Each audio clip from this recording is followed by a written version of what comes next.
few thoughts.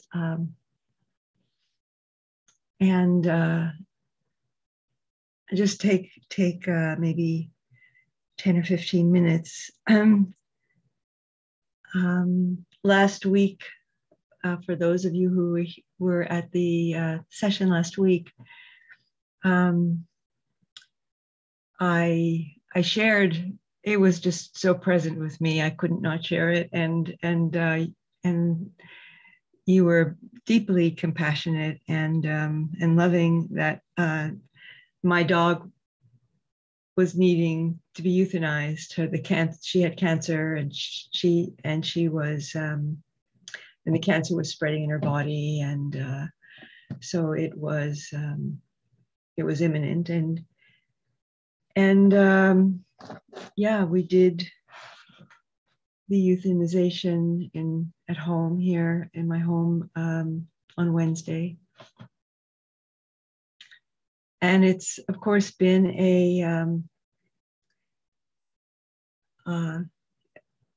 it's been very painful to lose her. She was just a loving, gentle being, and we were a pack, the three of us, my partner and Chloe and I, and we were very deeply bonded. And, you know, she's always been a kind of teacher to me in many ways, because she always called me to show up with my best self, as of course we try to do in all of our relationships. And she's a deep teacher for me in her death as well. And I want to share a few thoughts about practicing with awareness of death. It so happens that I'm beginning a course on foundations in contemplative care through the New York Zen Center. And I'm reading this book, which is full of really wonderful essays. It's called Awake by the Bedside. And it's edited by Koshin Paley Ellison and Matt Weingast. So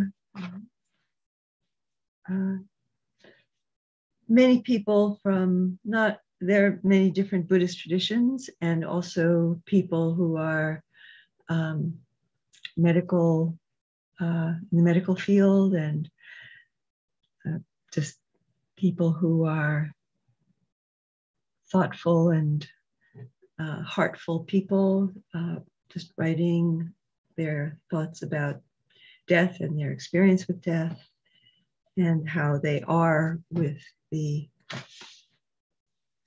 reality of being present with the reality of death. I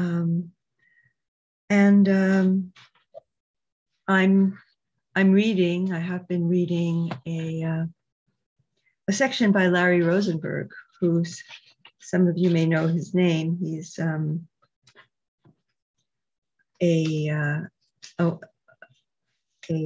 American Buddhist teacher, a founder of Cambridge Insight Meditation Center. And yeah, he has a very accessible and open way of teaching, a very kind of conversational way of teaching. And he's written a book. I forget the title of the book that he's written on death and dying. He's written a book on the Anapanasati called Breath by Breath, the mindfulness of breathing discourse. But if you're Larry Rosenberg, so if you're interested in looking into him, but he has some commentaries in this book on the meditations on Death by Atisha, who was a 10th century Indian meditation master and scholar. And Atisha has, I think it's 9 points. Yeah, a nine point meditation, and under 3 general topics. And these 3 topics are the inevitability of death, the uncertainty of when we will die, and the fact that nothing but the Dharma can help you at the time of death. And I just thought I'd talk a little bit about how the death of Chloe has been really impressing on me, the inevitability of death, and that all beings must die, and like just she was so present, and she was so engaging and engaged in her life and in our lives, and now she's not alive anymore, and as Larry Rosenberg says, ashes don't become wood again. She's gone, and that absence is a deep teacher. Larry suggested, as a practice, to just walk down the street and look at every single person, every single being that you see, and just think, this person, this being, this squirrel, this dog, this cat, this bird will die. And look in the mirror and say, and I too will die.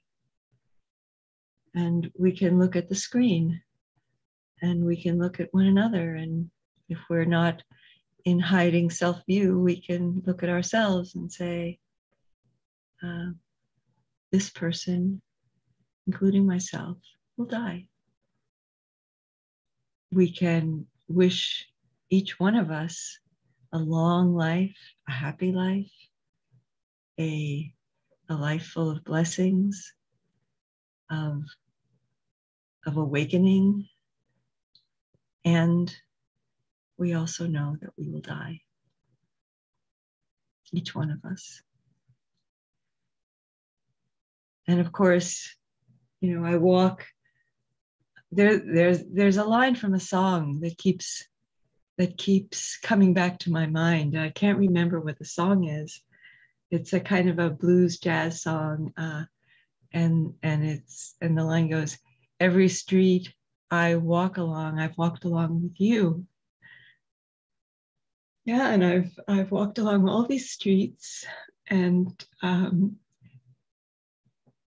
I remember walking on those streets with Chloe, and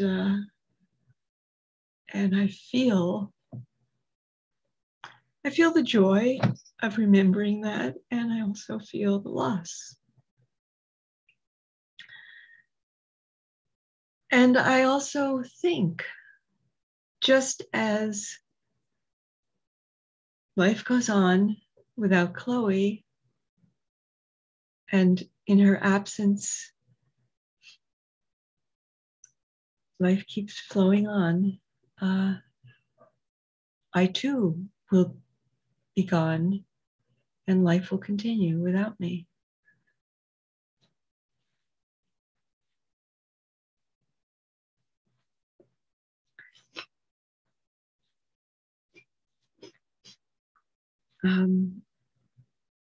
In there's a commentary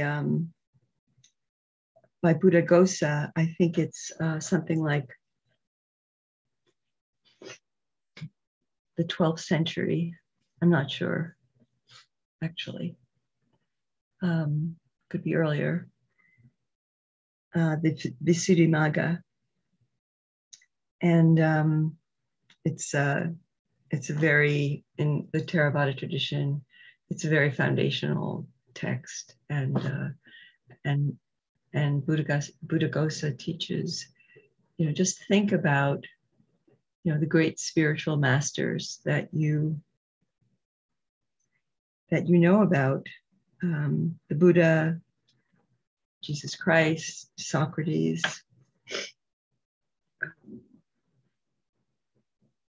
and also, people who are famous. I remember once watching this. I think it was, I don't remember what channel it was on, actually, but it was about this kingdom in India, which was discovered by archaeologists digging and coming across these artifacts and these palaces, these vast constructions, which really were not in any current histories, that at least these, maybe they were in other texts, but they were very ancient, and a civilization, this whatever they might have called themselves, whatever title they might have called themselves, they considered themselves very powerful and sought more power and more wealth, and now not only are they gone, but they're totally forgotten by almost everybody except maybe a few tiny group of people. So the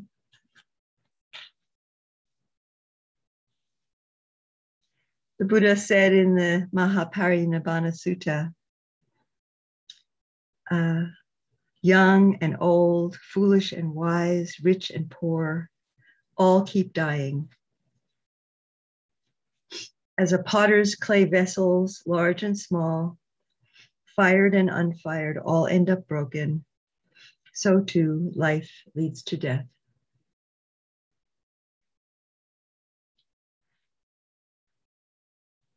So that's just the first contemplation of the first of 3 sections. So there are 3 contemplations within each section. So what's the purpose of reflecting on death? Why is it so important? Why did the Buddha say it was the central contemplation that should be done? That with every breath, we should remember that we're one breath closer to dying. Because we keep avoiding thinking about death. We keep projecting ourselves into the future and imagining that we will live forever. And in doing that, we avoid and run away from turning toward and honestly facing the reality of who we truly are in our bodies, our hearts, our minds.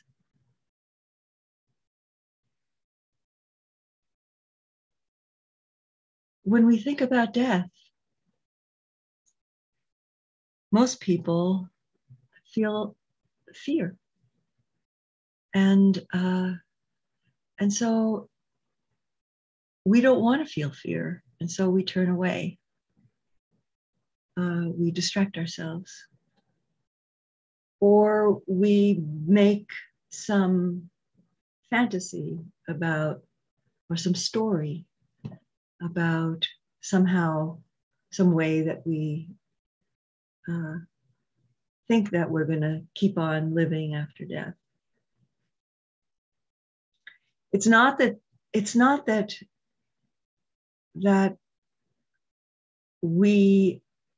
there is nothing after death. The Buddha did not teach annihilation, but he did not teach the continuation of an individual, an ego, a self. He said that the self doesn't exist.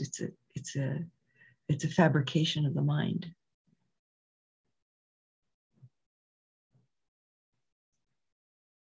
So in Dharma practice, in meditation, and in mindfulness in daily life,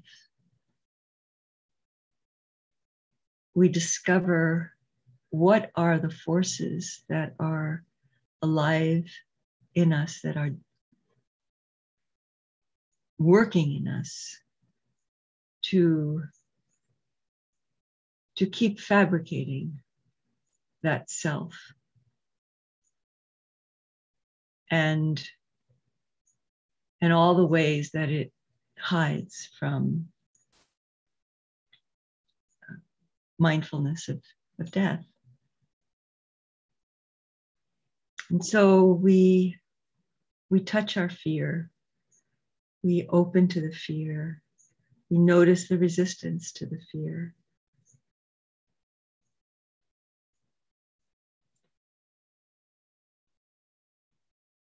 And bring compassion and awareness to that. It's a practice.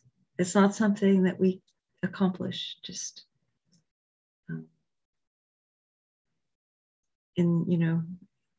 just by saying that we're going to practice with death.